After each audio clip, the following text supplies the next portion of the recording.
Selamat malam menyaners dari seluruh penjuru nagari. Kembali lagi kita di Atlantis Series seri ke 114.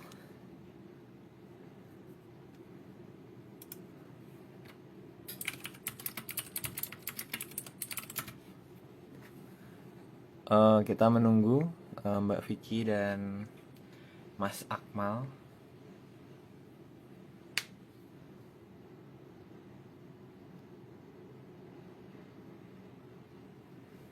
Nah, Mbak Vicky sudah hadir.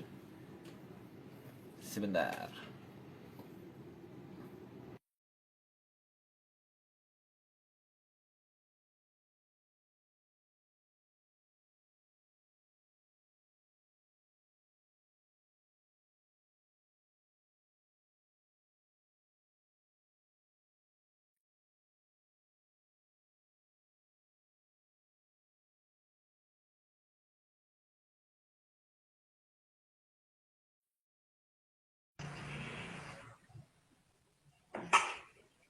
Halo Aryo,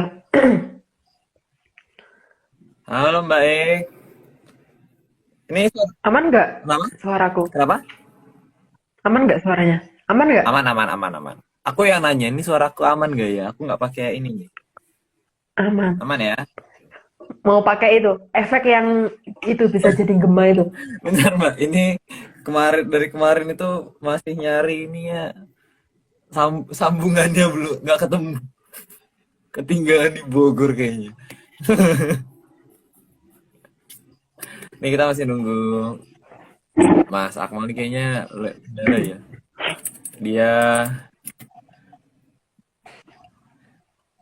ya tak tanyakan.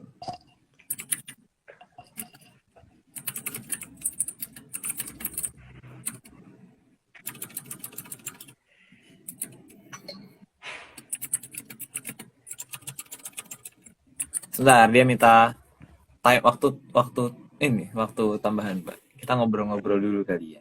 Nggak apa, Kabar Mbak? nggak apa-apa Aryo.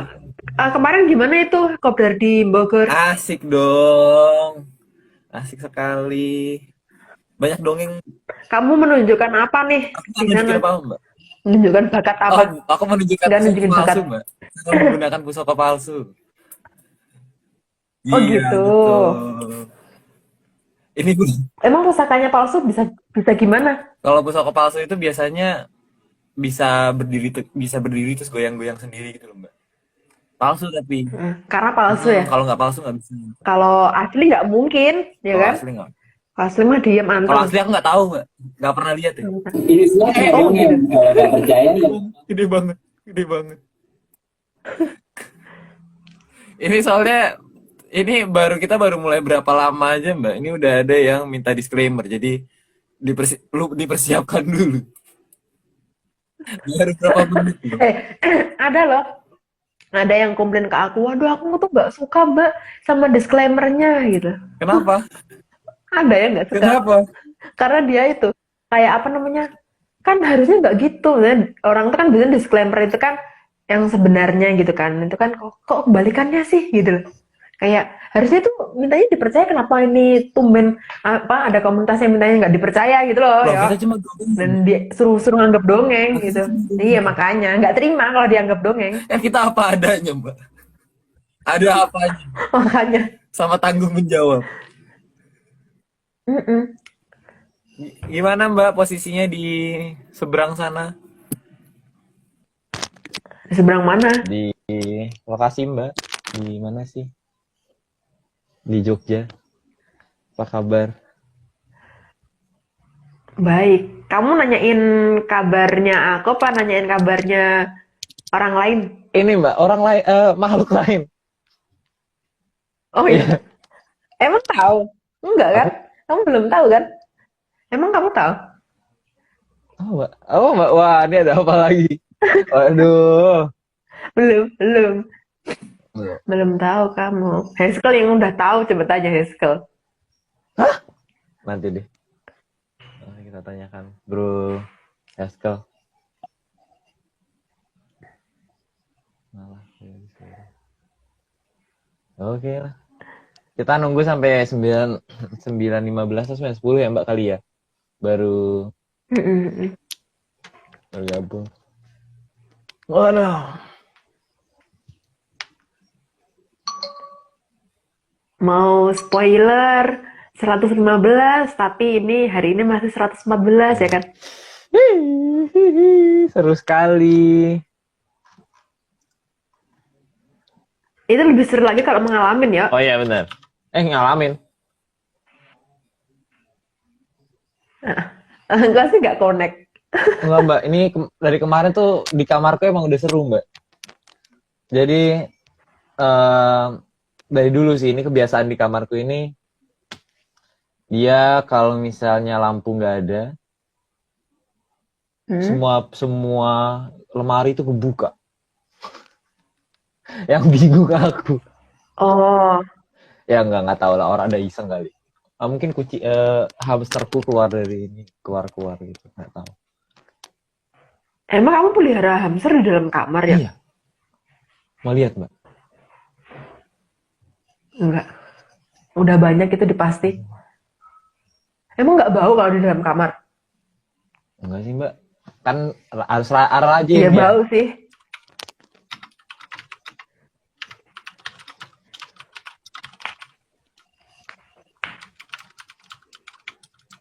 Ini udah OTW, Bro Akmal.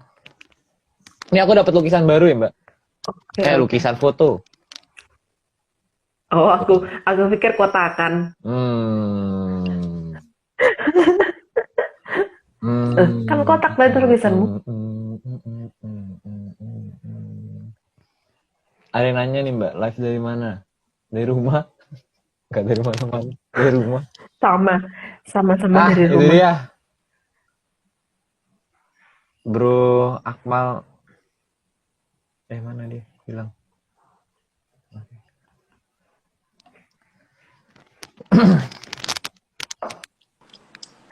Halo, Mas. Halo Mas Aryo, Mbak. Halo, siapa namanya? Aku Bro Akmal. Ada bronya gitu ya? saya Akmal. Halo, salam kenal. Kenal Mbak. Kenal. Oke, kita Akmal gimana, sehat kondisinya? Alhamdulillah ini sehat ini juga. Oh ya, Mas Aryo. Oh gitu. Oke lah. Kita hari ini langsung mulai aja kali ya Mbak ya. Oke. Akmal siap ya? Udah siap minum juga nggak? Kita ada berapa slot hari ini? 105. Siap ya? Oke, mantap. Kita langsung saja. Oke. Untuk yang pertama, batu ada bermacam-macam jenis. Setidaknya menurut ilmu kekinian. Itu kalau dalam ilmu yang sekarang ini itu dikenal sama litologi. Tapi keterangannya bisa baca sendiri ya. Ada simbah Google. Lanjut aja yuk. Oke. Di antara batuan tersebut, ada batuan beku, dan batuan beku juga bervariasi warna, bentuk, serta penyusunnya. Kalau yang ada pada jalan itu, jalan apa? Kalau yang sering-sering jalan, misalnya, yang sering jalan naik gunung dan turun gunung pasti tahu kan apa jenis-jenis batuan kayak gitu. Karena biasanya medannya kan terjal lah gimana, jenis batuannya pasti beda-beda kayak gitu. Lanjut aja. Oke. Sorry ya guys, ini aku agak pilek. Cepat sembuh Mbak. Yang bisa digunakan Oke. sering digunakan saat spa. Nah, itu salah satu manfaat batu ya dan kegunaan batu. Jadi batu nggak cuma ada di pinggir jalan, tapi ternyata bisa digunakan kan. Jadi lanjut aja. Ada batuan yang bisa digunakan untuk perhiasan di jari. Jadi sejelek apapun batu, ternyata batu yang biasanya kayak kerikil di pinggir jalan tuh masih bisa dijadiin itu kayak salah satu unsur yang ada di dalam ini cincin penghias. Tapi kan nggak semua batu kan. Jadi lanjut aja. Ada juga batuan yang bisa digunakan untuk hiasan berupa gelang atau segala bentuk lainnya. Nah, itu udah jelas kan ya kata-katanya, jadi lanjut aja. Ada juga batuan yang digunakan untuk menghias dan memperkuat dinding rumah. Itu di rumah Arya pasti kayak gitu juga kan ya?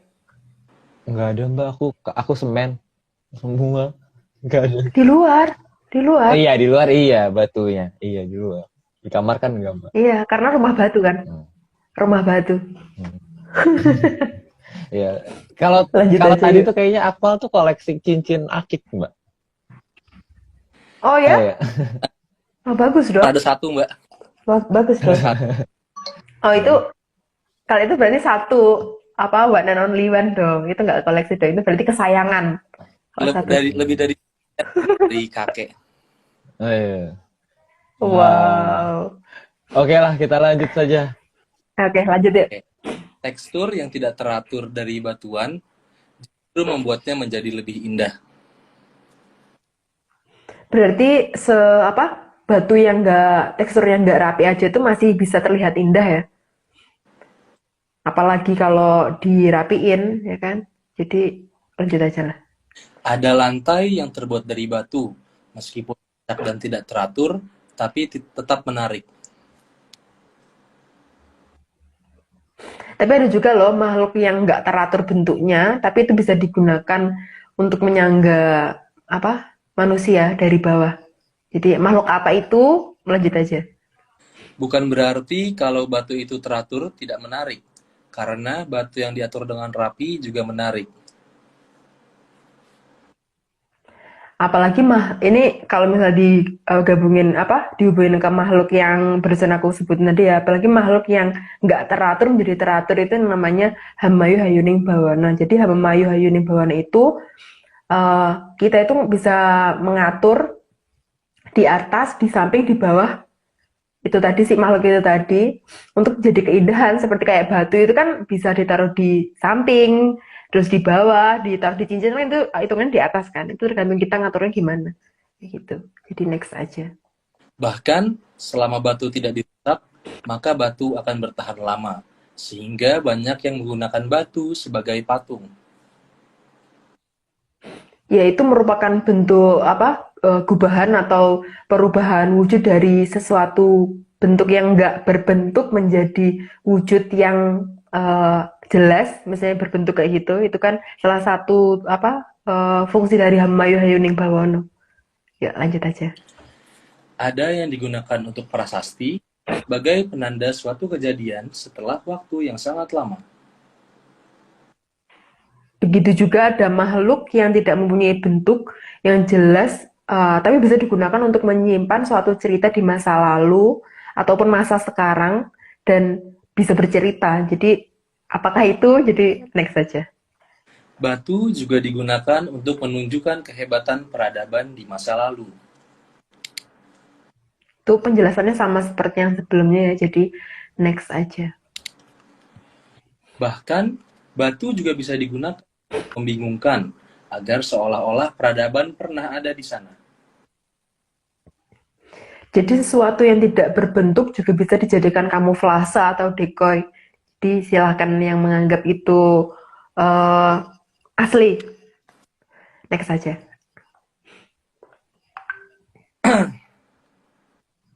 Batu juga digunakan untuk membelokkan suatu cerita yang seharusnya menjadi seolah-olah ada di mana. Jadi misalkan Sungai Brantas ada di mana, tapi karena ada batu di mana, maka seolah-olah Sungai Brantas itu ada di timur. Jadi sebenarnya pada curiga nggak sih kalau ternyata sejarah negara kita itu belum ditemukan sama sekali, tapi itu kan menurut ARC. Kalau teman-teman yang lain boleh loh kalau sepaham sama yang udah ada. Jadi kalau ngerasa tadi gambar-gambar yang ditunjukkan itu ternyata itu yang sesungguhnya ya nggak apa-apa ya, Mbak. Kita nggak apa-apa. Benar.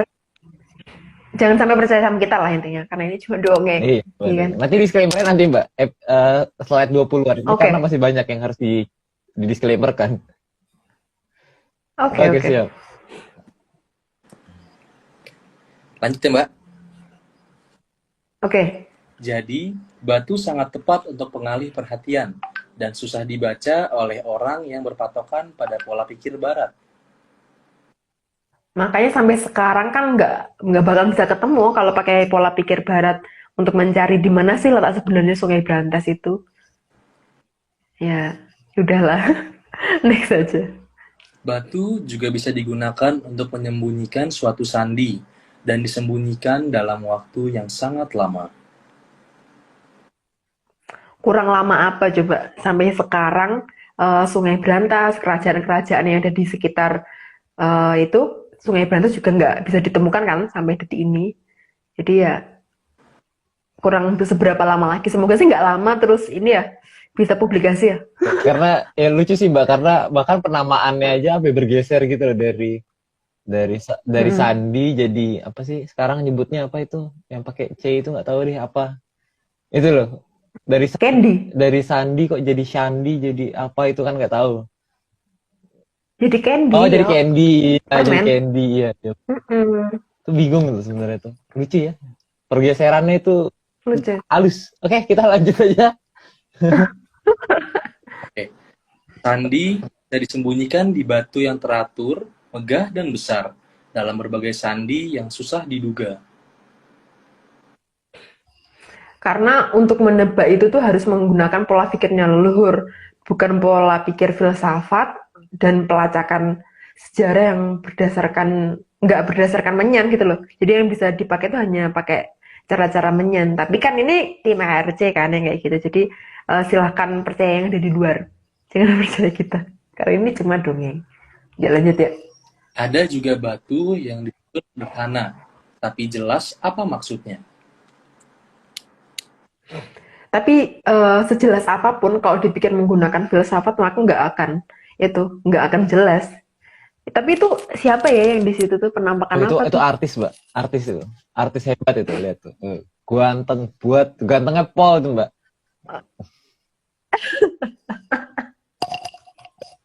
Oke. Kayak kenal, Oh, kayak enggak, nggak kenal ya. cuman ngeblur. Ganteng lah pokoknya itu manusia Bingung. makhluk ganteng lah.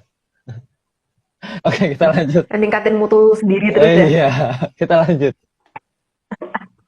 Ayo, ayo. Oke. Batu juga terkadang aneh, karena ada di suatu tempat pada ketinggian. Padahal lokasinya bukan vulkanik, seperti batu yang sengaja diletakkan di situ, bukan terlempar akibat ledakan gunung dari tempat lain. Jadi ada bedanya ya, batu yang diletakkan sama batu yang dilemparkan itu pasti akan ada efeknya. Jadi lanjut aja. Jadi Terlihat nggak mungkin ini tanggal udah 20 Mbak kita disclaimer. Jadi teman-teman disclaimer ini ada request dari semuanya. Disclaimer dari Kota Bogor.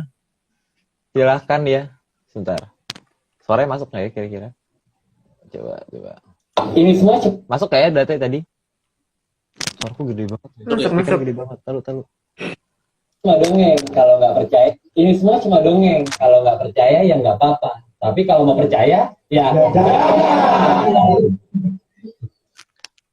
Oke. Kompak banget ya. Kompak. Pokoknya memaksa Mbak. Kita tuh pemaksaan untuk bisa percaya. Pakai Eko belum bisa Mas. Mohon maaf. Kabelnya nggak ketemu. Oke. Kita lanjut aja.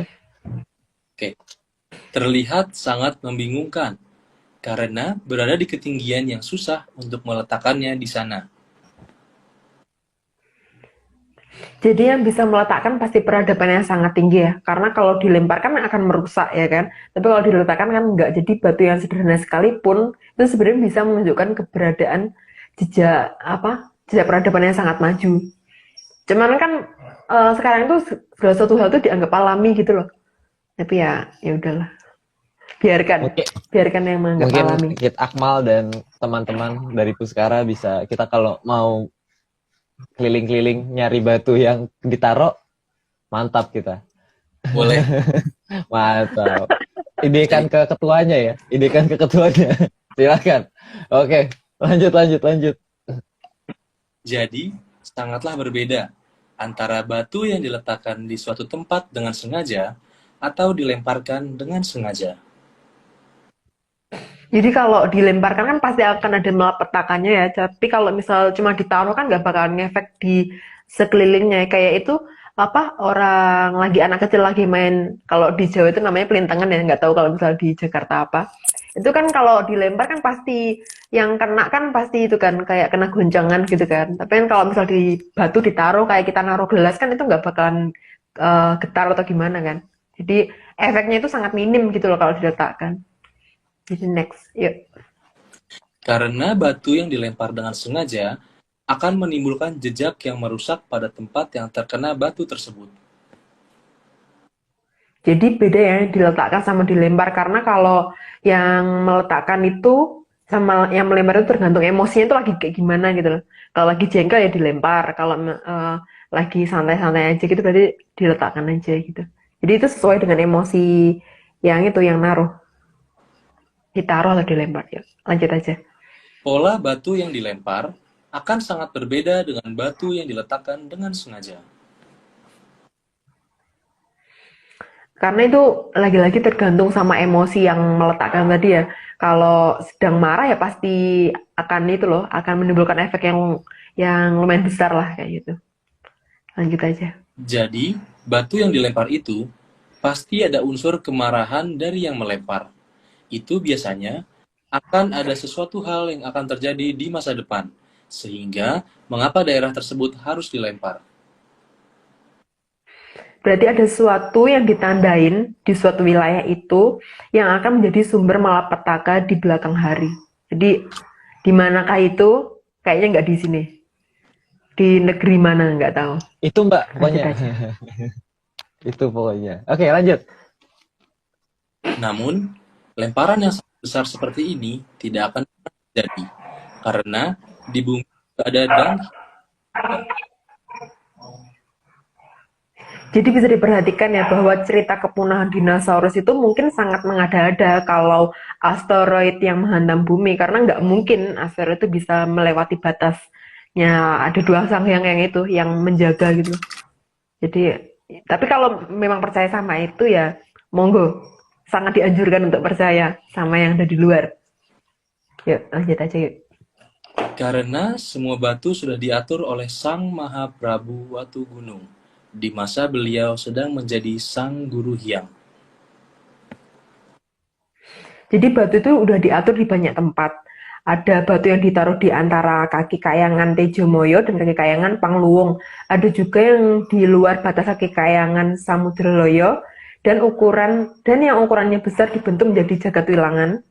Dan jagat wilangan yang dibentuk Sang Mahaprabu Watu Gunung itu ada 1.000.001 atau yang kita sebut dengan sak ketip punjul sak wiji. Itu peletakan batu. Ayo bingung. Lanjut Ayo aja. bingung. Ayo bingung. Ayo kita lanjutkan. Karena kehebatan Sang Maha Prabu Watu Gunung, maka batu banyak digunakan sebagai penanda tempat yang sakral. Bahkan sampai digunakan sebagai perhiasan, tempat perlindungan, dan dianggap pusaka. Karena batu itu bisa menjadi berbagai macam fungsi gitu loh. Itu karena karena ada efek dari bahannya Sang Mahaprabu Watu Gunung. Jadi batu itu sangat luas gitu loh. Cara sudut pandang pola pikirnya, terus apa namanya? Memfungsikan si batu itu jadi apa kayak gitu. Ya manfaatnya itu tadi. Itu. Lanjut aja yuk.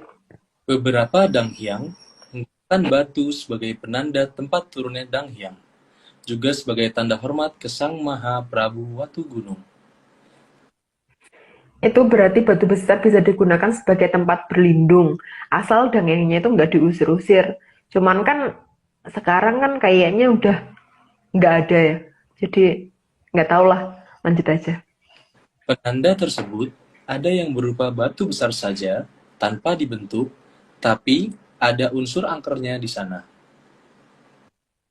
Karena biasanya nih pada umumnya tempatnya para dangeng itu pasti dijaga oleh makhluk-makhluk yang tatarannya itu rendah. Nah, apakah itu? Harusnya sih udah pada tahu ya apa. Jadi lanjut aja. Ada yang ditumpuk-tumpuk dari batu yang tidak begitu besar, tapi tetap mengundang hawa mistis di sana. bentuk yang tidak alami itu akan sangat menimbulkan hawa yang aneh juga di sekitarnya. Jadi manusia itu harusnya menyadari bentuk yang tidak alami itu jangan dianggap alami. Nggak paham ya? Nggak usah paham. Ya lanjut ya. Ada yang dibentuk agak aneh, menyerupai altar ataupun patung, serta bentuk bangunan lainnya. Apalagi yang udah dibentuk seperti itu, maka peradaban lama pasti pernah jadikan tempat itu sebagai pengalih perhatian yang sangat hebat. Jadi udahlah kalian nonton ini aja yang seolah-olah aneh dan seolah-olah membingungkan ini. Nggak usah lihat yang sebenarnya ada di sekitarnya tapi nggak kelihatan kayak gitu. Biasanya sih gitu kode-kodenya itu. Jadi decoy. Tapi lanjut aja.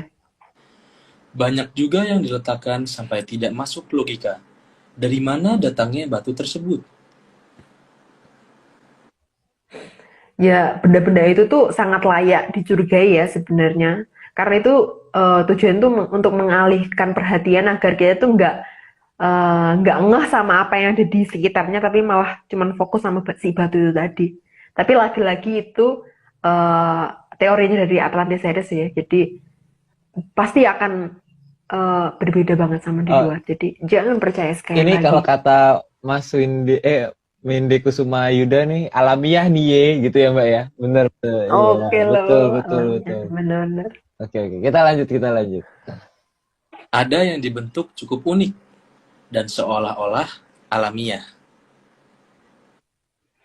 Tapi sayangnya nih ya, semua batu tuh sekarang dianggap alamiah. Contohnya batu yang berbentuk heksagonal, kolomnar join, batu breksi dan lain-lain. Tapi ya udahlah, anggap aja itu sangat alamiah. Ada yang kalau dikatakan alamiah, sampai susah dinalar. Mengapa bisa begitu dan mengapa di sana? Mungkin kalau kayak gitu tuh kayak katanya Mas siapa tadi itu, lagi ngalamiah nih ya. Karena itu kan mereka pasti berteori dan teorinya pasti nggak bisa dibuktiin. Yang mencoba menteorikan loh. Tapi ya udahlah, anggap aja itu lagi ngalamiah nih ya. Gitu. Banyak yang digunakan untuk cincin dan dibentuk bermacam-macam. Jadi sejelek apapun benda dan makhluk itu pasti akan ada sisi keindahannya. Jadi tergantung gimana caranya kita memoles, mengolah sesuatu hal itu jadi sesuatu yang indah gitu. Hamayani bawono lagi. Jadi lanjut aja. Bahkan, ada banyak batu cincin yang mempunyai kekuatan khusus atau yoni di dalamnya. Kekuatan dari alam tuh pasti akan menilai tempat yang akan ditempatinya. Jadi dia tuh memilih gitu loh. Maka kalau batu tersebut bisa ditempati yoni, maka batu tersebut itu pasti ada kekuatan tersendiri gitu. Tapi kalau memang bukan wadahnya ya nggak bakalan ada apa-apanya juga. Jadi lanjut aja. Selain terlihat indah, juga ada kekuatan alam yang dimasukkan ke dalam batu tersebut. Dan batu tersebut sanggup menerimanya, maka tidak pecah. Ya, itu sama seperti penjelasan yang sebelumnya ya. Jadi, lanjut aja. Jadi, ada unsur keindahan dan kekuatan yang dimiliki oleh sang batu. Dan ini untuk mengenang keberadaan sang Mahu Prabu Watu Gunung. Maha Prabu Watu Gunung. Oke, lanjut aja. Udah sangat jelas sih itu. Disadari atau tidak, Sang Maha Prabu Watu Gunung sejak dari jauh hari sudah memberi tanda kepada yang mau beliau tandai, agar disingkiri oleh sang malapetaka.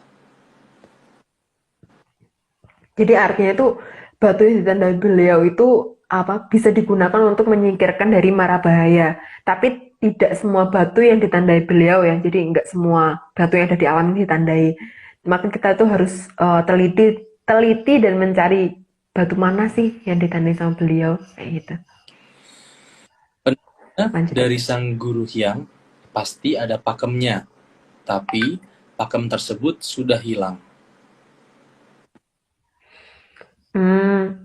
Maka kita itu perlu mencari pakem itu lagi ya.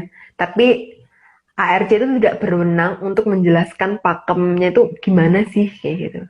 Jadi ya kita akan hanya ngasih clue-clue gitu loh. Pekan nggak kayak gitu.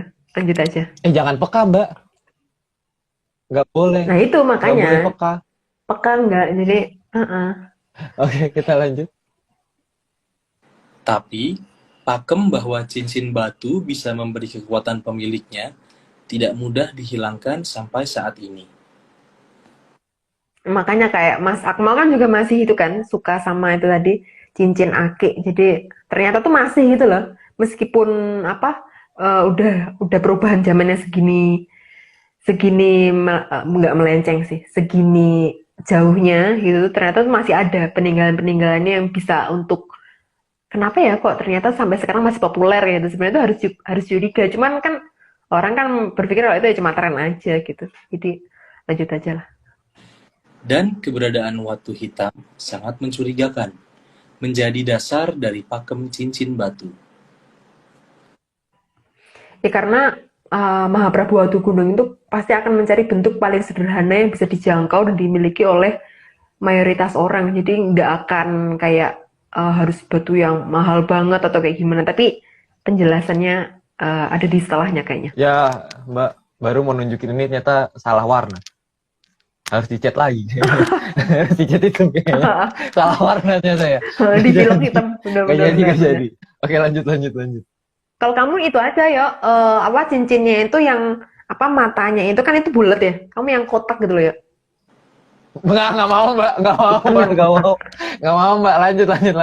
Itu kan kamu kan ini wajahnya kan siku-siku gitu kan ya, silakan, ya kan? lanjut aja, Akmal. Itu. Slide 43. Oke. Karena selapang layang yang ada di atas sana, yang dulu pernah diatur oleh sang guru Hyang, rata-rata berwarna hitam. Kalau si lopang layang kan ada di luar jangkauan manusia, maka ada beberapa pecahan si lopang layang sudah ada di Arcapada. Jadi nggak usah jauh-jauh ke sana kalau nggak bisa ambil. Jadi udah ada yang diturunkan di bumi. Jadi lanjut aja. Dan warna hitam itu warna yang mempunyai daya serap tertinggi. Karena kalau secara teorinya emisivitas, nilai hitam itu menempati angka 1, maka daya serap terhadap energi itu paling tinggi. Jadi kenapa beliau memilih batu hitam itu ada alasannya ternyata. Lanjut aja. Dalam ilmu kekinian, dikatakan bahwa warna hitam itu mempunyai emisivitas E sama dengan 1. Maka radiasi seberbahaya apapun yang ada di sekitar kita akan cenderung diserap oleh si batu hitam itu tadi yang kita bawa kemana-mana. Kalau mau bawa ya kan, cuman nggak harus kan. Nggak, jadi tapi kayaknya Gitu. itu sih Mbak, mungkin penjelasan paling sederhana itu kalau misalnya pakai baju tuh orang biasanya pakai baju warna hitam biar kalau pakai baju warna hitam biasanya kalau panas-panas tuh lebih panas gitu loh, karena kan energi cahayanya tuh kayak nyerap semua gitu. Terus kalau orang-orang biasanya anak-anak yang suka syuting gitu kan kadang-kadang pakai baju hitam biar cahayanya tuh nggak dipantulin lagi tapi diserap sama dia gitu. Ya sederhana gitu kali ya. Ya sederhananya kayak gitu. Cuman kan ini batu kan, bukan baju. Kalau baju energinya kan cuma yang diambil panasnya kan. Cuman kan dia nggak bisa nyimpan energi yang radiasi itu loh ya. Bedanya itu. Oke, kita lanjutkan. Nilai emisivitas sama dengan 1 menunjukkan hitam sempurna dan daya serap panas paling tinggi. Ini penjelasannya lumayan panjang ya guys, jadi aku agak nyontek. Jadi angka 1 itu menunjukkan pasti bukan warna hitam mengkilat ya, tapi warna hitam yang tidak mengkilat. Maka para dalang memilih watu hitam yang besar untuk melindungi daerah sekitar agar nggak terkena efek radiasi jamur dipo. Tapi sayangnya banyak batu tersebut yang dirusak dan dipindahkan tempatnya oleh siapa nggak tahu. Sehingga fungsi yang tidak seperti yang diharapkan oleh Dangyang yang sudah menata batu tersebut itu kayak beralih fungsi gitu loh. Padahal udah ditata bagus-bagus di situ dengan tujuan supaya aliran radiasinya itu mengarah ke situ aja, itu tuh malah berganti fungsi karena udah dibawa pergi kan. Karena yang memiliki daya serap terhadap jamur dipo si batu itu tadi, maka batu gunung yang ada di setiap sungai akan membelokkan jamur dipo menuju ke arah sungai, bukan lewat sawah, apalagi perumahan dan lain-lain. Karena kan manusia nggak berjalan lewat sungai kan, nggak kayak jalannya kan manusia itu jalan di jalan, bukan jalan di atas sungai gitu kan. Jadi maka sang Mahaprabu Watugunung yang yang sudah menyiapkan ini semua. Jadi batu-batu yang ada di gunung itu yang udah ditata di sepanjang aliran sungai itu sebenarnya jangan dipindah-pindah sebenarnya. Tapi ya udahlah ya, udah terlanjur juga kan ya. Jadi mungkin sekarang yang masih pada tersisa itu ya dibiarin aja, karena kan sebenarnya itu udah dipersiapkan oleh Sang Mahaprabu Watugunung untuk kedepannya, karena kan lagi-lagi beliau itu bisa melihat masa depan kan, kayak gitu. Jadi udah mempersiapkan ini supaya anak putunya itu tetap bisa selamat gitu. Penjelasan lumayan panjang ya. Sedangkan warna lain mempunyai emisivitas di bawah 1 atau 0 kurang dari E kurang dari 1. Jadi itu artinya itu benda itu tuh memantulkan radiasi yang berbahaya. Jadi bukan menyerap radiasi berbahaya. Jadi itu nggak bisa untuk melindungi manusia. Karena yang bisa melindungi yang itu hitam tadi. Sangatlah jelas bahwa kemampuan menyerap energi oleh batu hitam pasti lebih baik dibandingkan batu yang warnanya bukan hitam.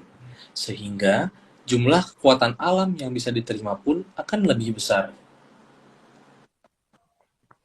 Karena batu gunung yang ada di sungai itu pasti berwarna hitam ya, karena sebenarnya tugasnya itu untuk membelokkan radiasi agar melewati jalur sungai gitu. Jadi nggak ke arah yang bukan di jalurnya gitu, nggak akan ke arah pemukiman, nggak akan ke arah persawahan soalnya itu. Jadi dia akan tetap sesuai dengan arusnya si sungai itu tadi kayak gitu, sepanjang itu aliran sungai itu. Tapi kan sekarang udah hilang tuh si batu-batunya di mana. Jadi lanjut aja. Maka, meskipun pakemnya leluhur sudah susah dicari, tapi kekuatan alam bisa diperkirakan akan bisa diterima maksimal di batu hitam. Untuk masalah ini tuh kayaknya kalau dijelaskan itu susah ya. Jadi yang penting tuh jangan menyanyiakan terhadap batu hitam gitu aja sih. Kalau ketemu batu hitam ya jangan buru-buru mau rusak gitu. Apalagi terutama yang ada di itu ya, di tempatnya pedangyangan sama yang ada di pinggir sungai gitu. Karena udah tahu kan sebenarnya itu tujuannya untuk apa gitu. Cuman kan lagi-lagi jangan percaya ya, guys. Oh iya, ini disclaimer-nya udah lama. Jadi teman-teman disclaimer-nya. Disclaimer teman-teman. Kita dari tadi belum. Oke, kita langsung saja. Mas mau matiin kamera. Mas mohon maaf ekonya belum ready. Kita langsung disclaimer-nya, langsung saja. Ini semua cuma dongeng. Kalau nggak percaya ya nggak apa-apa. Tapi kalau mau percaya, ya Oke, mantap. Apa Akmal mungkin mau mencoba mengulang tadi kata-katanya? Waduh, daya ingat saya kayak kurang panjang ya Mas Aryo. Oh, kenapa? Bagus itu yang dicari memang. Oke, lanjut. Maka, batu hitam diharapkan bisa menangkap radiasi berbahaya yang mendekat ke badan kita, minimal mengurangi. Makanya batu-batu hitam itu jangan dirusak, terlebih yang ada di pedangyangan. Karena pedangyangan tuh nggak semata-mata batu itu untuk turunnya pedangyangan, tapi ada maksud lain yang kenapa si batu itu ditaruh di situ dan untuk kebaikan kedepannya pastinya kayak gitu sih. Karena kan leluhur kepingin anak putunya itu terus hidup gitu loh, nggak hidup untuk mati gitu kan. Jadi lanjut aja. Yang diharapkan oleh Sang Mahaprabu Watugunung sangatlah jelas bahwa ada batuan khusus yang berwarna hitam yang bisa melindungi manusia dari radiasi. Jadi udah jelas sih kira-kira di mana aja posisi batu itu tersebut. Jadi di tempat pedangyangan sama yang ada di sepanjang arus itu tadi, aliran. Yuk, lanjut aja. Juga bisa mengubah arah radiasi menuju tempat yang tidak membahayakan. Itulah makanya batu gunung rata-rata kan ditaruh di sungai, karena sungai itu kan berbatu, bukan tempat manusia tinggal kan. Karena itu kan memang mengalir terus gitu kan airnya.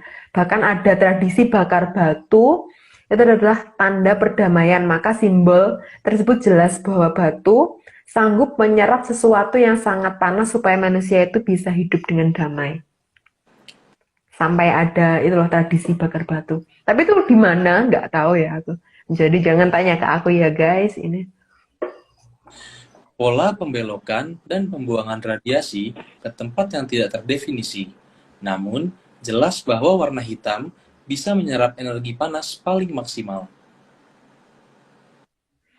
Ya, penyerapan apa? Ini tuh penting banget supaya radiasi itu nggak diserap sama makhluk lain, maksudnya kayak makhluk yang tinggal di Arcapada ini ataupun manusia, karena kan radiasi yang dimaksudkan kan adalah radiasi yang berbahaya. Jadinya jangan sampai ini tuh membuat sesuatu hal yang buruk kayak gitu. Makanya ada sih batu itu tadi. Lanjut aja. Maka, batu hitam sangat mungkin seharusnya pakem dari pembuatan cincin akan sebagai pusaka. Tapi jangan dibuat mengkilat karena lagi-lagi yang tadi ya, yang penjelasan di awal, yang difokuskan itu batu yang nggak mengkilat, jadi jangan diasah. Lanjut aja. Dan agar bisa menyerap radiasi dengan baik, bukan batu hitam yang mengkilat, karena mengkilat berarti ada energi yang dipantulkan. Itu lebih jelas lagi kan, jadi lanjut aja. Jadi, seharusnya bukan seindah ini batunya, tapi mungkin malah terlihat kusam. Jadi bukan berarti batu yang jelek itu pasti jelek ya.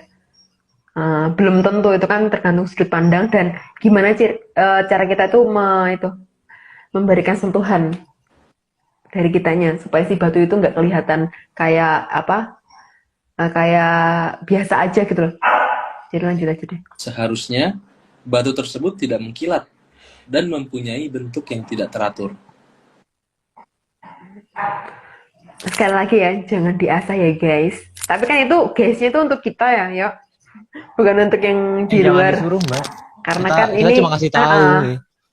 Yang sebaiknya, maksudnya bukan sebaiknya. guys kita gitu. Bukan sebaiknya, seburuknya, seburuknya nggak jadi pisau gitu ya.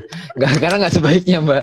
Kalau sebaiknya nyuruh, seburuknya jangan diasah, biasa aja. Gitu. Seburuknya diasah aja. Biar lebih indah loh. Karena kan kalau misalnya diasah tuh lebih indah. Harga jualnya juga naik gitu ya Mbak. Ini secara ekonomi tuh jadi naik gitu. Tapi kalau menurut Mbak Vicky, menurut ART ya jangan diasah. Gitu. Jangan diasah supaya kelihatan nggak bagus. Biar nggak bagus. Tapi kan biasanya kan maunya yang bagus ya. Akmal juga kan pasti biar bagus gitu. Jadi jangan. Cincelong. Oke. Kita lanjut. Karena sesuatu yang mengkilat pasti memancarkan kembali energi yang sudah diterimanya.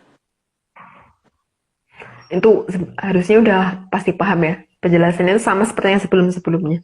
Jadi lanjut aja. Padahal, Aku seneng nih kalau udah lanjut-lanjut gitu. pancaran ini seharusnya dihindarkan agar bisa melindungi penggunanya. Karena yang diharapkan pancaran muncul saat ada radiasi, agar radiasi berbahaya tidak mengenai pemakainya. Yang jelas tuh radiasi seburuk apapun tuh jangan sampai menuju ke badan kita gitu. Karena seharusnya itu menjauh dari badan kita. Tapi ya itu dari ARC, jadi ya lanjut aja. Sehingga seharusnya pola batu hitam adalah menyerap energi berbahaya dan memancarkan menjadi energi yang sanggup melindungi pemakai. Tuh udah jelas ya. Jadi lanjut aja deh. Batu yang digunakan manusia ada juga yang berupa batu berlian yang sangat keras sehingga susah dipecah. Karena batu berlian itu kan memiliki sifat yang berbeda dengan batu hitam ya. Karena batu berlian itu bisa memantulkan sinar. Dan sinarnya itu mirip sinarnya Sang Hyang Wening. Maka radiasi berbahaya akan menyingkir dari sinarnya Sang Hyang Wening. Jadi akan terlindungi kalau pakai batu yang ini. Cuman kan ini kan pricey banget kan, mahal banget. Jadi lanjut aja. Batu berlian yang digunakan untuk perhiasan biasanya mempunyai warna yang bening dan sangat memantulkan sinar. Karena batu berlian tuh mampu memantulkan sinar ya sekali lagi. Jadi mirip sinarnya Sang Hyang Wening, maka batu berlian tuh harganya mahal. Salah satunya itu alasan karena itu. Tapi itu menurut ARC ya guys. Cuma dongeng loh, Mbak. Makanya. Lanjut. Di alam, batu permata biasanya belum berbentuk indah dan dapat dikatakan mirip pecahan kaca yang tidak ada harganya, tapi memiliki kekerasan yang luar biasa. Next aja yuk. Jadi, batu berlian perlu diasah dan dibentuk dulu, dan butuh keahlian serta peralatan khusus untuk membentuknya. Karena tujuan mengasah itu supaya batu berlian itu sanggup memantulkan sinar yang pada spektrum warna yang pas, sehingga sinarnya Sang Hyang Wening itu tuh bisa ada di situ kayak gitu. Bisa memantulkan itu. Tujuannya diasah. Kalau ini mah harus diasah. Nah, itu lanjut aja yuk. Namun, ada jenis batu berlian yang ditemukan yang sudah berwarna hitam. Kalau ini tuh bukan untuk perhiasan ya, tapi lebih cocok untuk matabor. Karena batu berlian hitam itu sifatnya berbeda dengan watu hitam yang ada dari gunung. Kayak gitu. Matabor. Matabor apa? Itu silakan pertukangan ya. Batu berlian hitam biasanya sangat keras dan sering digunakan sebagai matabor. Nah, itu penjelasan di atasnya tadi, jadi lanjut aja. Sebegitu kerasnya, maka untuk mengebor di kedalaman yang cukup dalam, sangat diperlukan batu berlian hitam. Jadi untuk mencari sesuatu yang berada di kedalaman itu membutuhkan berlian hitam, bukan batu hitam yang dari gunung. Jadi beda fungsi ya, dan beda kekuatan. Lanjut aja. Jadi, batu berlian hitam bisa digunakan untuk menjangkau benda hitam yang ada di bawah sana. Sekali lagi ya, bukan batu hitam yang dari gunung, karena beda. Lanjut aja. Sesuatu yang berwarna hitam dan diperlukan manusia, namun juga sering menimbulkan permusuhan antar manusia, saling memperebutkan benda hitam cair tersebut. Benda apakah itu yang bisa membuat kebakaran? Tahu kan ya kira-kira apa? Benda hitam itu Udah nggak tahu yang ya, bisa Mbak. air. Lanjut aja. Apa itu kayaknya itu ya? Cendol. Cendol, Mbak. Cendol dawet. Cendol. Oke, kita lanjut. Itu bisa bikin kebakaran loh. Kalau rebutan cendol, ya kan ya? Aku nggak tahu ya. Belum Panas pernah, nih, Mbak. gitu kan? Belum pernah bakar-bakaran karena cendol sih, Mbak. Mohon maaf. Oke, kita lanjut lah. Sesuatu cairan hitam di sana bisa membuat manusia terkotak-kotak, dan agar cairan hitam itu dapat muncul, maka perlu sesuatu yang hitam dan keras. Next aja lah, karena udah paham harusnya, karena udah ada di penjelasan sebelumnya tadi. Banyak mahkota yang berhiaskan batu berlian, karena batu berlian akan membuat pemakainya menjadi lebih berwibawa dan lebih berkelas. Itu seharusnya nggak pink kayak gitu ya guys, yang ada di mahkotanya itu. Karena diharapkan cahaya dari Sang Hyang Wening itu bisa bersinar di atas kepala si pemakainya. Jadi kayak akan bisa itu loh, mendapatkan anugerah dari Sang Hyang Wening. Gitu. Ya, jadi itu bukan pink ya seharusnya guys. Ya lanjut yuk. Kilatan dari batu berlian juga bisa mengundang rasa kagum dari yang melihatnya. Ya itu efek karena wibawanya dari Sang Hyang Wening. Kayak gitu. Diharapkan, sinar gemerlap dari batu berlian bisa menjadi tanda bahwa yang menggunakan ada dalam lindungan Sang Hyang Wening. Pasti udah jelas kan ya, jadi lanjut aja. Sehingga, perlambang keberadaan Sang Hyang Wening inilah yang digunakan untuk menolak mara bahaya. Sangat jelas, jadi lanjut aja. Karena Sang Hyang Wening ada di atas tataran yang sangat jauh dari Sang Hyang Batara Guru, apalagi Sang Hyang Batara Kala. Maka, lambang sinar beliau sangat ditakuti oleh para kala. Itu udah pasti ya, jadi lanjut aja. Karena Sang Hyang Wening apabila sudah marah, maka akan sangat mengerikan bagi semua makhluk hidup. Itu pasti teman-teman menyanur sudah pada paham kan ya, karena udah pernah dijelaskan di episode-episode sebelumnya, jadi lanjut aja. Sehingga, lain Sang Hyang Wenang ke atas, maka akan memilih menjaga agar Sang Hyang Wening tidak marah. Karena yang bisa mengatasi marahnya Sang Hyang Wening adalah Sang Hyang yang ada di tataran di atasnya gitu. Jadi di tataran di bawahnya itu lebih baik itu tunduk kayak gitu. Karena beliau-beliau itu tahu hierarki kayak gitu. Lanjut aja. Karena hanya Sang Hyang Wenang dan di atasnya yang ditakuti oleh Sang Hyang Wening. Itu udah jelas ya. Dan kalau misal teman-teman belum jelas, silahkan lihat di episode-episode sebelumnya. Udah pernah dijelaskan tatarannya itu, tingkatannya itu kayak gimana. Ya lanjut yuk. Pantulan sinar dari batu berlian cenderung berwarna putih, maka batu berlian menjadi sangat berharga karena seakan memiliki pantulan sinar dari Sang Hyang Wening. Ya itulah sebabnya berlian itu berharga sangat mahal. Lanjut aja. Sehingga batu berlian dihargai sangat tinggi dan sangat mahal karena mencarinya juga sangat sulit. Sudah sangat jelas. Jadi lanjut aja. Karena batu berlian sangat mahal dan sulit mencarinya, maka Sang Maha Prabu Watu Gunung memilih batu hitam agar bisa dijangkau oleh semua orang. Itu tuh sebenarnya salah satu hal yang dilakukan oleh Sang Maha Prabu Watu Gunung karena saking sayangnya beliau kepada generasi di bawahnya. Karena beliau tahu akan ada jamur di ke depannya di perubahan zaman ini, maka beliau itu memilih ini aja lah yang dapat bisa dijangkau oleh anak putu dengan mudah dan dengan harga yang nggak mahal juga gitu. Kalaupun beli, tapi seharusnya sih nggak beli bisa sih. Jadi lanjut aja. Selain itu, karena Sang Maha Prabu Watu Gunung sangat tahu, saat ini sudah sangat banyak pemalsuan batu berlian atau batu berlian sintetis, maka batu hitam dipilih agar tidak bisa dipalsukan, karena harganya juga tidak seberapa, dan bisa dijangkau oleh semua kalangan masyarakat. Lanjut aja. Selain batu berlian, maka batu safir juga menjadi batu yang mahal. Tapi semahal apapun batu safir itu nggak bisa semahal batu berlian, jadi tetap beda. Lanjut aja guys. Batu safir sendiri juga bermacam-macam warnanya, sehingga bisa dibentuk menjadi berbagai macam perhiasan. Itu udah sangat jelas ya, dan udah sangat populer. Jadi lanjut aja. Batu safir warna kuning memiliki kilau warna mirip emas atau sinar dari Sang Hyang Wenang.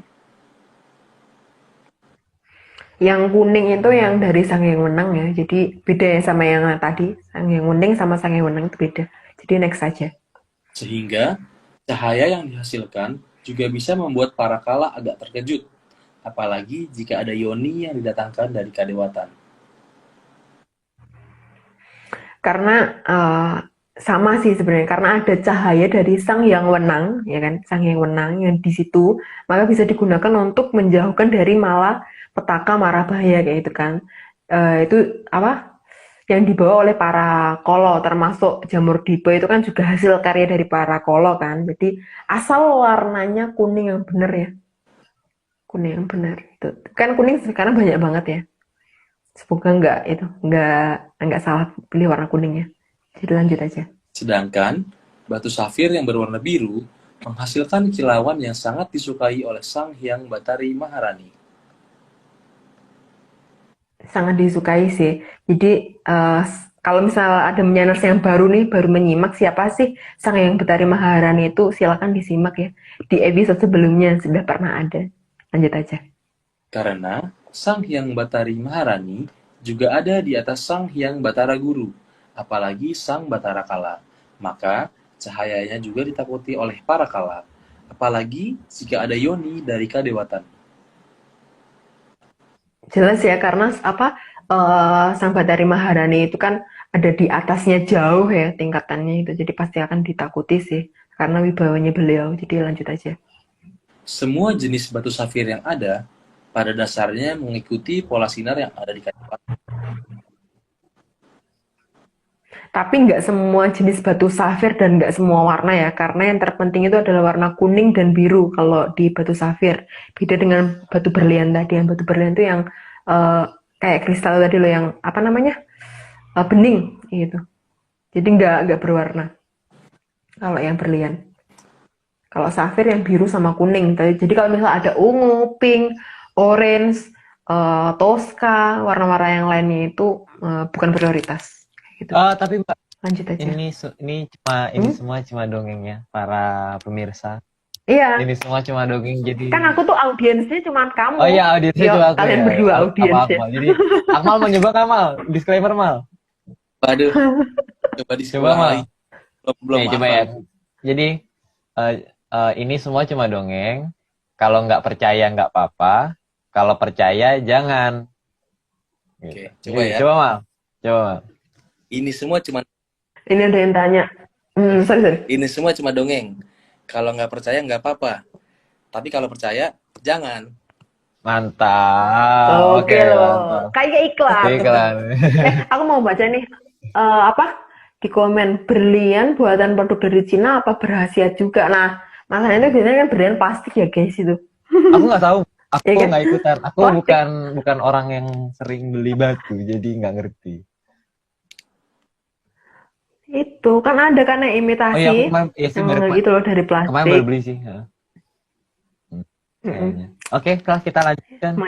Menyanyi pada Mas Akmal Juragan Iya. Akik. Oke, ketahuan lu. Mal. Oke, kita lanjut. Saya izin minum sebentar ya. Kenapa?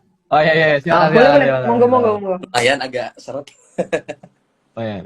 Nggak apa, minum aja dulu nggak apa. Aku sambil mau baca ini komentar-komentar. Oke, lanjut. Kita lanjut ya. Karena Oke. Sang Mahaprabu Watu Gunung sangat memperhatikan perkembangan zaman dan sangat sayang dengan kaula alit. Maka Sang Mahaprabu Watu Gunung justru meminta para danghyang menggunakan batu hitam. Karena tapi lagi-lagi ya sayangnya itu banyak batu hitam yang udah dihancurkan. Padahal jamur diponya aja itu belum muncul. Kalau jamur diponya udah lewat, lalu batu hitamnya mau dihancurkan ya nggak apa-apa. Tapi kan itu karena udah malapetakannya kan udah lewat. Tapi kalau sebelum malapetakannya itu lewat, kalau dihancurkan ya seperti apa hasilnya. Jadi ya udahlah. Jangan saya paham. Sebagai sang guru hyang, Sang Mahaprabu Watu Gunung tidak mau satupun kaulanya di Arcapada menjadi korban akibat angkara murka yang timbul dari kamasalah. Pasti nggak mau sih. Tapi ya udah lanjut aja. Sang Mahaprabu Watu Gunung juga minta dirinya diabadikan dengan nama Watu Gunung atau Sela Arga, dengan tujuan agar masyarakat sadar gunung bisa digunakan untuk perlindungan. Supaya orang-orang itu pada ngerti kalau Watu Gunung itu sebenarnya itu ada fungsinya, nggak cuma semata-mata nama beliau aja gitu loh. Ternyata tuh ada pertandanya di situ. Itu menurut ARC ya guys. Bahkan, beliau juga menggunakan Watu Gunung untuk menghentikan zaman Kala Tirta, agar manusia bisa hidup normal kembali. Karena pada masa itu tuh seluruh selo Penglayang diarahkan ke Kayangan Jonggiri Saloko oleh Sang Mahaprabu Watu Gunung agar Batara Guru itu turun dan beliau bisa menggantikan menjadi Sang Guru Hyang dan punya kuasa untuk menghentikan zaman Kolotirto. Itu kan zaman dimana seluruh lapisan bumi itu tuh dipenuhi sama air gitu kan. Karena manusia itu kan hidupnya di daratan, bukan di laut kan. Karena manusia itu bukan ikan gitu. Oke, lanjut ya. Sang Mahaprabu Watu Gunung sangat rendah hati, maka batu gunung tidak akan semahal batu safir, apalagi batu berlian. Karena maksud beliau tuh untuk keselamatan banyak orang. Jadi menggunakan batu gunung yang gampang dijangkau dan yang pasti semua lapisan masyarakat ARC gitu ya. Itu tuh mudah menjangkaunya gitu sih. Oh, maksudnya tim ARC ya, Mbak ya, bukan masyarakat, Mbak. Iya, masyarakat ya. Oh, masyarakat ARC. Anggap aja masyarakat. Udah satu karang padesa. Oh iya, lanjut. Dan dulu ada perjanjian dengan para danghyang, sehingga para danghyang akan memprioritaskan yang tahu sandi atau mantra Watu Gunung. Jadi walaupun Watu Gunung bisa untuk menyelamatkan banyak orang, tetapi Poro Dangyang itu tetap membatasi kepada siapa yang memegang tradisi lama. Kayak gitu. Jadi misal nih ada Kolo yang pegang itu, atau misal anak buahnya si Kolo pegang Watu Hitam itu, ya pasti nggak bakalan selamat juga gitu loh, karena kan dia tetap Kolo gitu. Jadi tetap aja gitu. Cuman yang memegang tradisi lama kayak gitu. Lanjut aja yuk. Tujuannya agar bangsa yang Sebentar, merusak. bentar, Bang. Ini ada komen yang lucu nih. Ini mohon maaf ya Mas ya. Ini kita tidak mengajarkan untuk mencuri candi apa batunya candi. Jangan ya. Jangan ditiru. Jangan ditiru itu perbuatan yang salah. Kita tidak mengajarkan untuk mencuri, guys. Jadi ya lebih baik tidak percaya. Benar. Sebenarnya itu kalau misal batu hitam yang ada dari pinggir sungai, itu kan sebenarnya nggak semuanya gede kan. Ada yang kecil-kecil. Kalau yang kecil-kecil mah diambil kan masih nggak apa-apa. Yang penting nggak dihabisin. Ya itu. Jadi nggak yang besar kayak gitu. Nggak usah satu candi dibawa pulang, nggak usah. Nggak jaga.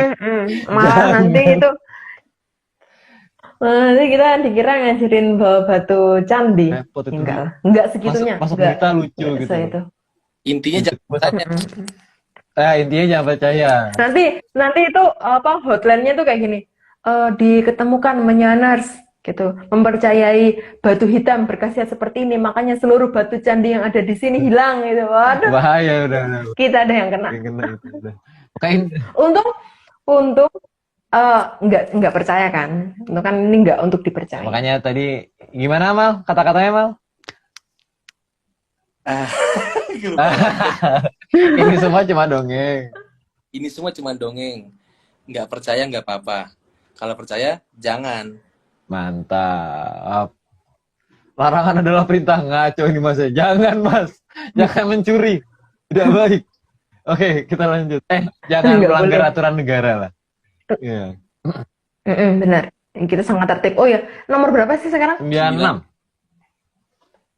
Oke, bentar lagi selesai. Oke, yuk, semangat. Tujuannya agar bangsa yang merusak tidak terlindungi, meskipun berlindung dengan aksesoris dari Watu Gunung. Itu seperti penjelasan yang sebelumnya ya, jadi next aja. Dan para kala juga takut dengan Watu Gunung, maka mereka akan menjauhkan Watu Gunung dari kehidupannya. Next aja. Meskipun Sang Maha Prabu Watu Gunung sangat sadar bahwa besok namanya akan rusak, dengan seolah-olah mencintai ibunya sendiri. Padahal, sebagai sang guru Hyang, beliau sangat tahu siapa ibunya. Disinilah itu para Dangyang itu akan melihat mana sih anak cucu yang menggunakan Watu Gunung, di mana aja sih anak cucu yang masih hormat dan tidak berburuk sangka, tidak hanya mengiya-iyakan cerita yang kalau misal dipikir-pikir itu nggak logis kayak gitu. Jadi itu nanti dinilai dari oleh para Dangyang itu sendiri gitu loh. Seberapa hormatnya sih sebenarnya orang-orang sekarang ini terhadap Sang Maha Prabu Watu Gunung, dengan kiprahnya beliau yang sudah mempersiapkan kalau akan ada jamur dipo, sudah dipersiapkan ini di sini, sudah diberikan simbol inilah kayak gitu. Jadi seberapa hormatnya sih gitu. Kan mungkin tim ARC aja sih yang bakalan hormat. Jadi yang lainnya nggak usah hormat, nggak apa-apa. Jadi kita aja yang batu hitam. Penyebutan Sang Guru Hyang terkadang salah sebut menjadi nama Sang Kuryang. Maka, cerita Sang Kuryang sangat mirip dengan cerita Sang Guru Hyang. Cerita itu ada di daerah Jateng dan Jabar ya. Jadi kalau mau percaya dari sisi mana nih terserah ya. Karena tim ARC jelas tetap akan ini sih hormat kepada Sang Guru Hyang ya, karena tahu yang sebenarnya itu seperti apa gitu. Dan apa aja yang sudah diperjuangkan beliau untuk keberlangsungan kita sekarang ini. Tapi itu kan versi tim ARC kan sekali lagi. Tidak untuk ditiru, tidak patut ditiru. Lanjut yuk. Meskipun begitu, pihak ARC tidak akan melarang jika dianggap cerita Sang Mahaprabu Watugunung dan Sang Kuryang adalah cerita yang berbeda. Dianggap benar juga tidak dilarang, cuma bagi ARC, cerita tersebut sangatlah aneh. Itu udah pernah dan udah ditekankan di episode-episode sebelumnya sih sebenarnya. Jadi lanjut aja. Sebagai Sang Guru Hyang, maka Sang Mahaprabu Watugunung sangat tahu tentang jalannya alam raya, maka tidak akan kesamaran dengan siapa ibunya. Itu udah pasti ya, jadi nggak mungkin lah salah gitu. Pakai logika mana aja tetap nggak mungkin salah. Jadi lanjut aja. Hal yang sama pada cerita Sang Kuryang, bahwa tidak mungkin tidak tahu siapa ibunya. Pastilah ya kan, kita nggak mungkin nggak tahu siapa sih ibu kita sebenarnya gitu kan. Nggak lah ya, kecuali ibu kita itu boneka. Boneka bisa ganti-ganti ya. Kan ibu kita tetap manusia, jadi pasti udah paham. Lanjut aja. Terakhir ya ini. Ya. Sampun sansaya celak anggenipun, jumedulipun sang jamur dipa, serana tanda wong sulipun nuswantara, samirana arsa angkirining sang jamur dipa, tumuju kamulyaning tribuana.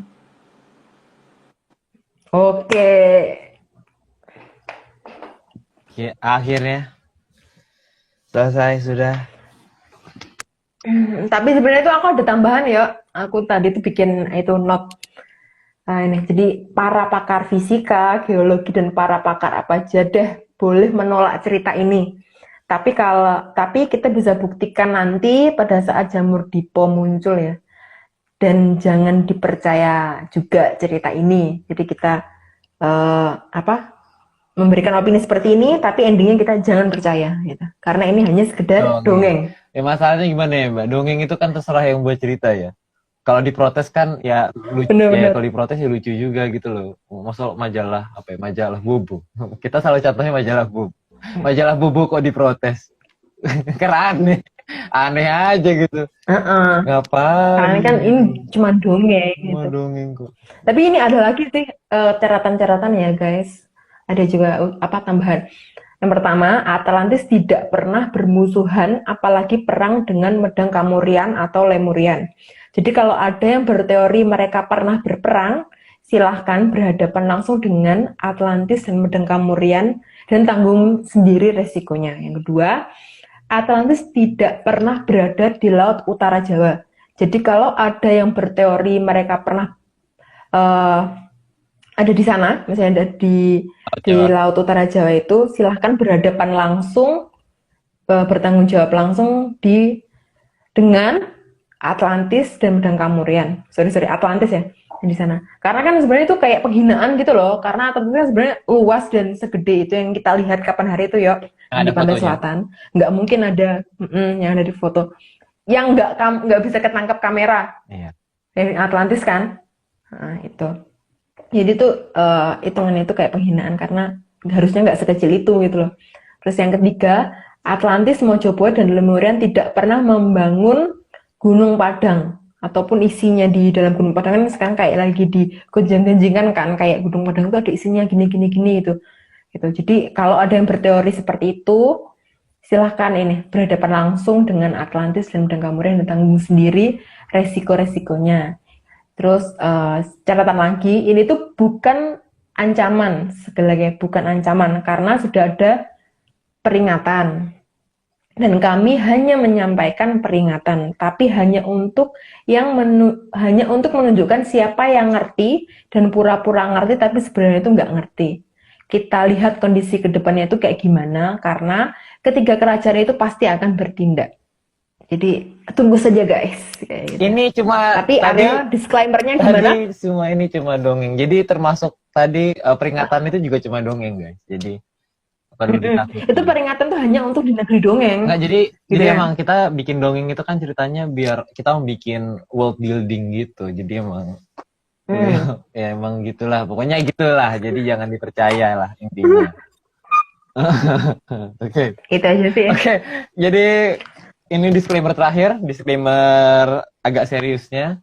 Jadi tim Atlantis Center tidak pernah menjual jasa untuk berkomunikasi dan bertemu dengan para leluhur dalam bentuk ritual apapun. Jadi waspada terhadap oknum yang mengatasnamakan tim ARC atau Atlantis Research Center, sehingga karena ritual resmi hanya dilakukan oleh Mas Agung Bimo ini dan Mbak yang ini dan saya dan ya itu. Dan jadi untuk informasi resmi silakan hubungi via IG @Vikiananda. Gitu kalau informasi resminya. Aku ya guys, mungkin aku akan slow respon dan responku tuh biasanya tuh menyebalkan gitu. Jadi jangan berharap aku tuh akan membalas dengan baik dan benar gitu. Iya. Karena biasanya tuh aku balasnya hahaha. Terus ini kan cuma dongeng gitu. Jadi kalau pertanyaan-pertanyaan sebenarnya itu pasti aku kan jawabnya kayak gitu. Kalau nge-DM aku biasanya nggak dijawab karena aku lupa nge-Instagram. Maaf. Ini ketidaksengajaan kok, sumpah nggak sengaja serius. Oke, kalau gitu ini ada yang menyarankan sekali-sekali Pak Marius. Mungkin kalau Pak Marius mendengar bisa membuat Pak videonya biar kita play disclaimer. Oh, Oke, kalau gitu kita tutup aja ya, Akmal atau Mbak Vicky ada yang mau disampaikan? udah sih, ya? itu aja. Oke. Berarti kita rangkaian terima kasihnya. Terima kasih sebesar-besarnya kepada Kitunggo Jatijaya Mongrogo yang sudah mau menyediakan data dan juga menjadi pamong bagi kita semua. Kemudian juga terima kasih Mbak Vicky yang sudah mau menjadi narasumber hari ini dan membantu Mas Agung dalam membuatkan slide. Terus kemudian juga terima kasih Nggak membantu sih sebenarnya. Mas Agung yang membuat. Mas Agung yang membuat ya? Ya kan? Aku tuh cuma dikasih spoilernya aja. Oke. Ya kan? Dikasih spoiler. Jadi terima kasih Bopo Agung sudah mau membuatkan slide kita. Terus kemudian juga Mas Akmal, terima kasih sudah mau menyumbangkan suaranya hari ini. Karena sebenarnya Mbak, ini Mas Akmal ini dia penyanyi Mbak di sekolah itu. Penyanyi ulung. Oh, amazing. Amazing Mbak. Dia Berarti ada lagu-lagu yang namanya ulung gitu. Udah kita lanjut aja. Oke kita lanjut. Terima kasih Mas Togo yang juga sudah mau merapikan slide pada malam hari ini. Terus juga kemudian Pak juga terima kasih kepada Bang John. Gambarnya hari ini pengen lihat lagi. Hari ini indah sekali, berliannya indah. Dan juga terima kasih kepada Watu hitam. itu watu hitam ya? Oh iya watu hitam deh, bentuknya lucu. Watu hitam. Oh iya watu hitamnya indah. Mas Bang Joni juga terima kasih sekali lagi kepada Mas Heske, terus kemudian juga Om Iwan dan juga segelintir tim ARC lainnya yang mungkin belum disebutkan. Dan terakhir terima kasih kepada Bapak besar, Bos besar Pak Marius Gumono sudah mau memprakarsai Atlantis Center hingga hari ini. Jadi sekian dari kami ya. Sekian dari kita. Kita mengharapkan kita semua sehat semua. Salam sehat, salam hangat, dan tentunya sampai jumpa di pertemuan berikutnya di SAUS 15. Ada tema yang menarik sebenarnya. Jadi sampai jumpa di SAUS 15, bertemu lagi dengan saya. Semoga. Dan salam sehat dan salam menyan. Salam menyan. Jangan dipercaya guys. Dipercaya. Jangan dipercaya. Thank you. Thank you Mal.